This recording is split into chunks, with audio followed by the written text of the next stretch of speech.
राज्य में double engine सरकार चली 2024 मसीहा राज्य में 24 वर्ष एक शासन अंत घटिला परे नुआ सरकार आसिले नुआ सरकार दुईटी मुख्य कथा कही राज्य में द्रुत प्रगति हेब विकास हेब डबल इंजिन सरकार डबल ग्रोथ एवं कही राज्यर आईन श्रृंखला को कड़ाकड़ी भाव में पालन करा राज्यर साधारण लोकंकर ये सरकार साधारण लोक माने कौन प्रकार हैरान हरकत भितर पड़ पारे ना जो जो जगार क्रिमिनाल माने अछंती जो माने ए सहर रे आतंक ए राज्य रे आतंक सृष्टि करुचंती आईन को मानु नांती सेमानंकु ए सरकार केबे हेले छाड़िबो नाही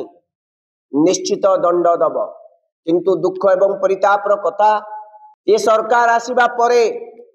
राज्यर सबुठारु बड़ वर्ग होचंती महिला राज्यर समुदाय जनसाधारणकर अर्धाधिक भाग 49.5% रु अधिक होचंती महिला प्रतिदिन ए राज्य रे महिला मानंकु 15 रु अधिक महिला को दर्शन करा जाउची किडनैप होचंती छोट छोट महिला माने झील माने अंतसत्ता होचंती एपरिकी सरकारी विद्यालय मानकर स्थिति देखियो हम भाविलु बोधुए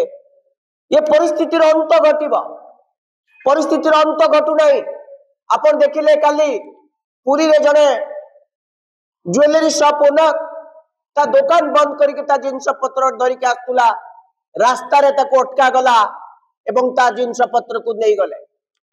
भुवनेश्वर हो से कोरापुट हो से मयूरभंज हो कि से बालेश्वर हो कि से मालकानगिरी हो कि भवानीपटना हो कि नुआपड़ा हो सबु आड़े वर्तमान आईन शासन परिवर्ते दुर्बृत्त मानकर भय दुर्बृत्त माने शासन करुचंती अपराधी माने शासन करुचंती ये पुलिस प्रशासन को सेमानकर सामान्यतम भय नाही मु काई कि कहूची तार समस्त प्रमाण आपन को देखेबी आज कलाहांडी जिल्लार भवानीपटना निर्वाचन मंडल आमर जी प्रतिनिधि जे विधायक अच्छी सी अच्छी सागर चरण दास विधायक निज अंचल दिल्ली जाइछन्ति ग्रस्त निज अंचल नांती सही समय आज सकाळे 4 रु 5 जन दुर्बृत्त मुखा पिंधि भवानीपटना निर्वाचन मंडल जड़े जोन प्रेसिडेंट तांको ना श्री देवानंद जोशी को जोर जबरदस्त घरे पशी तांको उठे निया जायछि। देश विदेश रो कोण अनुकोण टेक्निक खबर देखंतु आम सह यूट्यूब फेसबुक और इंस्टाग्राम रे आमको देखंतु लाइक शेयर और सब्सक्राइब करने को आद्यम भूलंतुनि।